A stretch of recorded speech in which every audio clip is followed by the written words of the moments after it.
Prezadíssimo telespectador, começa agora a entrevista do Jornal do Engenheiro na TV.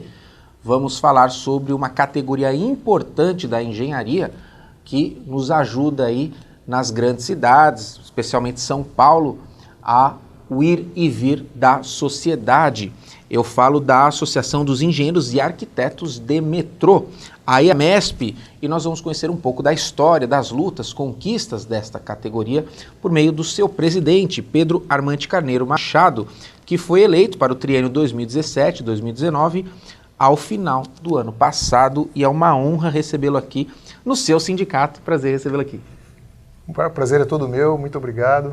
Eu agradeço a oportunidade de estar aqui agora conversando com você. Pedro, o que é a EAMESP no sentido de tanto a parte histórica, como surgiu e como se dá hoje a integração dela com essas duas categorias importantes, engenheiros e arquitetos, que ajudam no ir e vir da nossa população? Bom, em primeiro lugar, seria importante citar a origem, né?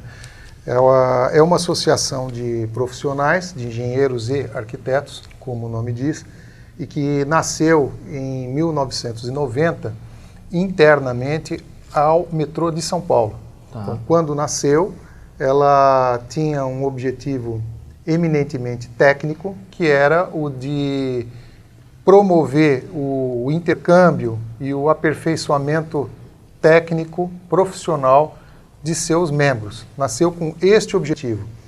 Então, não é à toa que poucos anos depois de sua fundação, em 1990, eu sou sócio fundador, nós já promovemos a primeira edição da nossa Semana de Tecnologia, que na época se chamava Metroviária, porque era exclusiva da Companhia do Metrô de São Paulo. E depois veio a ser Metroferroviária, englobando todo o modo sobre trilhos. Perfeito. Mas o que a gente notou, né, ao longo dessa história é que seria importante sair das fronteiras da empresa Metrô de São Paulo. E isso foi naturalmente acontecendo à medida em que novos profissionais prestavam atenção à trajetória da nossa associação.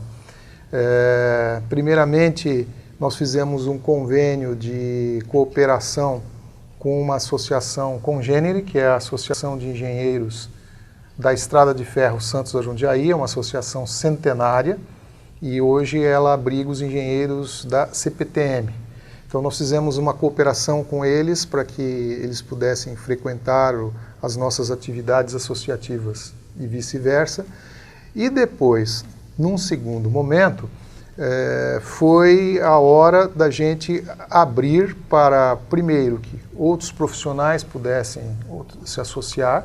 Eu digo economistas, administradores, outros profissionais que tivessem interesse no setor de metrôs ou no setor de ferrovias, ainda que não associados plenos, porque como nós temos direito a nós voto, temos eleição, direito a voto, e não só isso, a gente tem uma vinculação com os conselhos profissionais, temos vinculação Perfeito. com o CREA e com o CAL, são vinculações institucionais, por isso os associados plenos ou são arquitetos ou são engenheiros.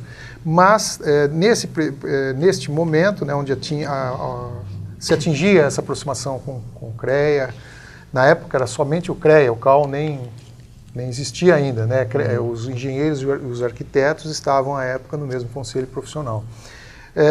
Foi o momento que a gente fez uma reforma estatutária, não me lembro bem em que ano, e a partir dali ela passou, o nome da associação mudou, como vocês veem, né? A Associação de Engenheiros e Arquitetos de Metrô. Quando ela nasceu, ela era do metrô. Perfeito. E nessa mudança estatutária passou a ser de metrô, e aí vieram associados de outras empresas de metrô. Nós temos associados no metrô do Rio de Janeiro, no metrô do Distrito Federal, metrô de Fortaleza, Belo Horizonte, em vários locais, e não só metrôs, mas também empresas que trabalham com o setor metroferroviário, empresas de consultoria, fabricantes de equipamentos ferroviários, enfim, é um arco de pertença setorial, não é só da empresa metrô.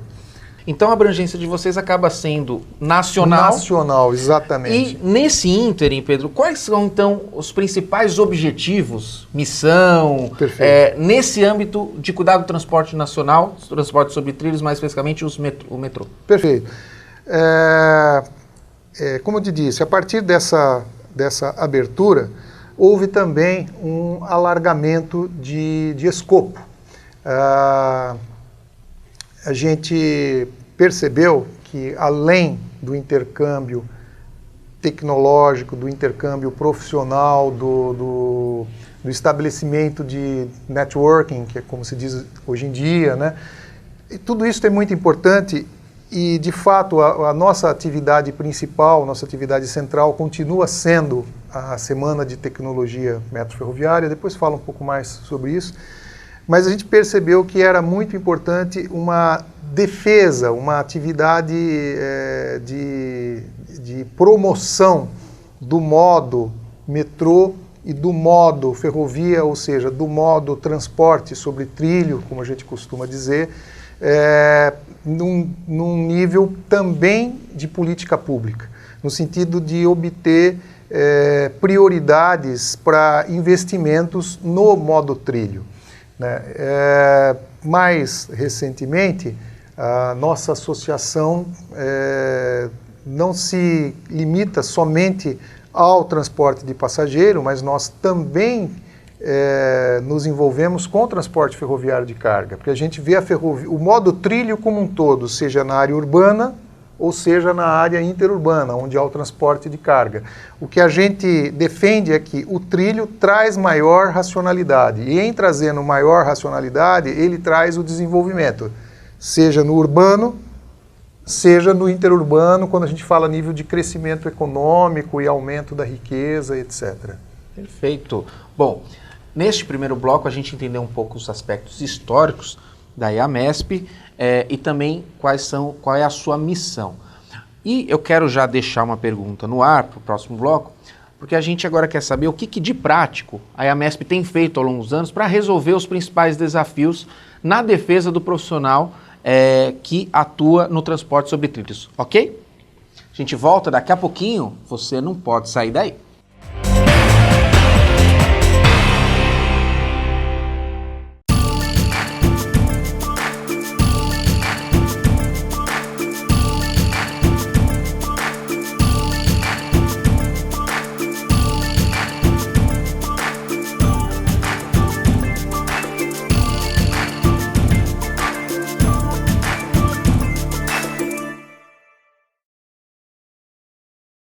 Sua ART pode beneficiar o Sindicato dos Engenheiros. Ao preencher o formulário da ART, não esqueça de anotar o código 068 no campo Entidade de Classe.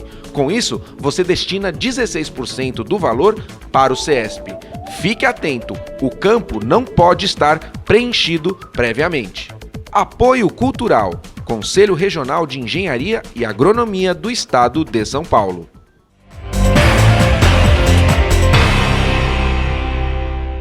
Estamos de volta na entrevista do Jornal do Engenheiro, falando de uma categoria importante, os engenheiros, e claro, outra categoria importantíssima, os arquitetos que atuam sobre os trilhos, o desafio do ir e vir nas grandes cidades. Eu converso hoje com o presidente da EAMESP, que é a Associação dos Engenheiros e Arquitetos de Metrô, é o Pedro Armante Carneiro Machado. Presidente, a gente falou dos desafios no bloco passado, mas antes disso, já que a gente está falando da categoria dos engenheiros, né, que este sindicato representa, qual que é a importância, na sua visão, dessa união profícua entre a associação, que tem o seu papel legítimo de congregar uma categoria específica, de um local específico, de uma realidade específica, atuar junto com um sindicato que aí já representa todos os engenheiros do nosso estado de São Paulo e que hoje é presidido, o nosso sindicato, pelo Murilo Pinheiro, que também preside a Federação Nacional dos Engenheiros. Está aí a magnitude de São Paulo em relação ao Brasil? Bom, eu agradeço até que você fez essa pergunta, porque essa cooperação e essa união, ela faz e sempre fez o maior sentido.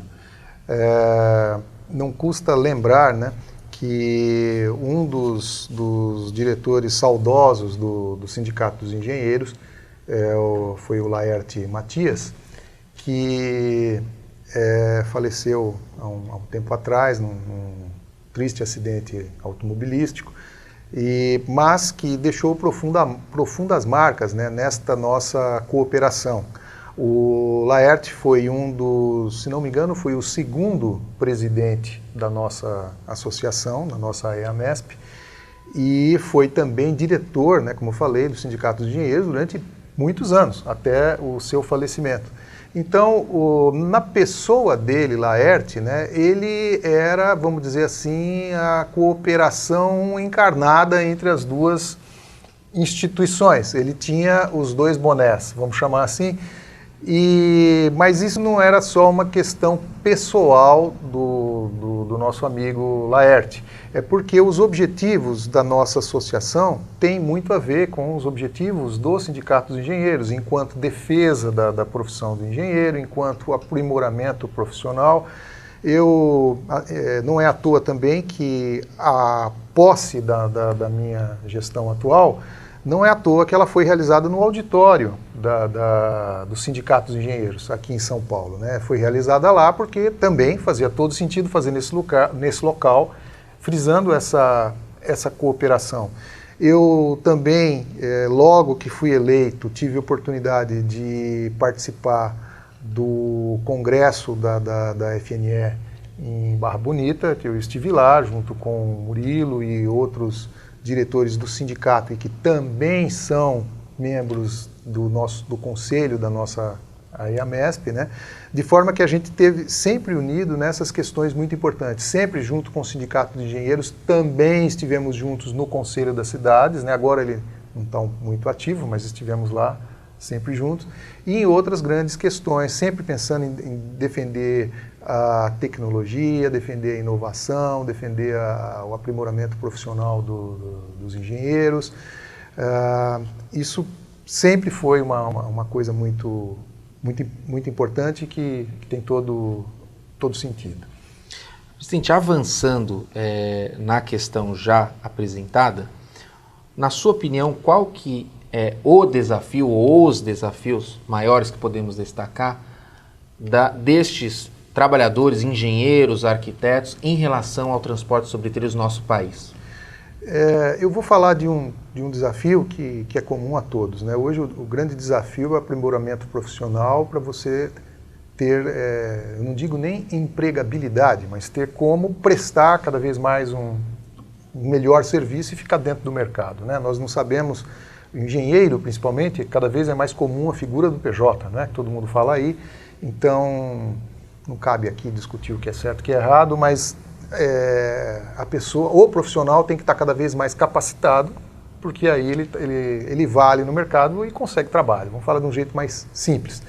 A nossa associação nasceu num contexto que era só interna ao metrô de São Paulo. Agora, nós estamos passando por uma circunstância que eu diria, nos próximos anos, aí, nós estaremos num cenário aqui na região metropolitana de São Paulo de vários concessionários que vão operar metrô, transporte urbano sobre trilhos. Hoje já temos 3, Metrô de São Paulo, Companhia do Metrô de São Paulo, a CPTM e a Via 4. Deixe só, a Via 4 é privada. Sim, é isso, concessionário, né? Privado. Tá. Esses dois últimos são públicos. São públicos. Mas em breve teremos a MOVE, que será a concessionária da linha 6, teremos um concessionário para a linha 18 e teremos também, ao que tudo indica, um novo concessionário para a linha 5, que está com um processo de licitação da concessão previsto para acontecer proximamente. Isso muda então, tudo, né? Nesse novo cenário, nós teremos vários operadores e a nossa associação precisa ter associados em todos estes operadores. Do contrário, a nossa associação se tornará fraca e não servirá para nada, porque ela precisa congregar todo esse grupo de profissionais de forma que eles vejam valor na associação e, ao mesmo tempo, a associação expanda e se fortaleça. Tá? Então, esse é um grande desafio e a gente pretende investir, sim, nisso, nessa abertura, digamos assim, de fronteiras. E esse e outros desafios serão debatidos na 23ª Semana de Tecnologia Metroferroviária? É claro que sim. O nosso evento, foi bom você tocar nele, né? Ele é hoje, já é de algum tempo, o carro-chefe da nossa associação. Nós partiremos esse ano para a 23ª edição, será a 23ª Semana de Tecnologia Metroferroviária, eu faço questão de frisar isso, porque nós não nos atemos somente ao transporte ferroviário urbano. A gente está também com o ferroviário de longo percurso e também com a carga. Tudo que é trilho nos interessa. O evento é muito grande, ele tem 3 dias e meio.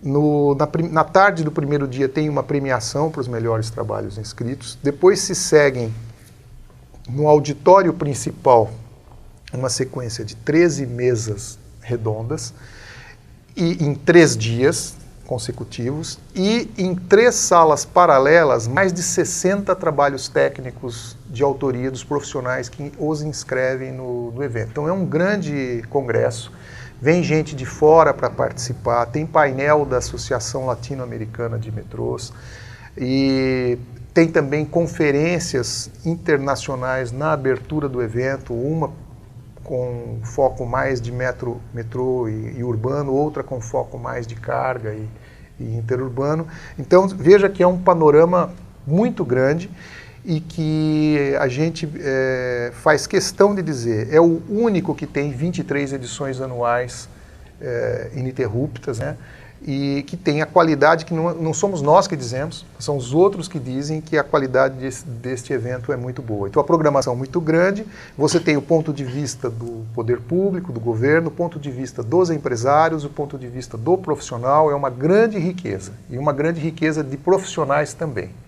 Perfeito. Acontecerá em setembro, que data? Em setembro, de 19 a 22 de setembro, no campus da Unip, na Rua Vergueiro, aquele que fica quase em frente ao centro de controle do metrô de São Paulo. Eu convido a todos a estarem com a gente lá encostadinho à Estação Paraíso, uma quadra de distância. Então, ótimo. Presidente, quero agradecer aqui em instantes finais do nosso programa, deixar a câmera aberta para suas considerações finais, mas muito obrigado pela presença. Viu? Tá, eu aqui agradeço e eu gostaria de terminar fazendo um comercial final a respeito da 23ª Semana de Tecnologia. Por favor. Todos os associados da EAMESP, eles têm como um benefício a sua inscrição automática na Semana de Tecnologia Metroferroviária. Então esse já é um motivo para você que é profissional de trilhos, que trabalha com o setor de trilhos, pensar em se associar à EAMESP, tá bom? Venha para a EAMESP. Legítimo. E você pode ter mais informações www.aeamesp.org.br. Presidente, obrigado, viu? Eu que agradeço. Obrigado. Esta edição do Jornal do Engenheiro não termina aqui. Fique conosco e acompanhe mais assuntos relativos à engenharia, inovação, o desenvolvimento também sempre presente nas nossas pautas. Um forte abraço e até breve!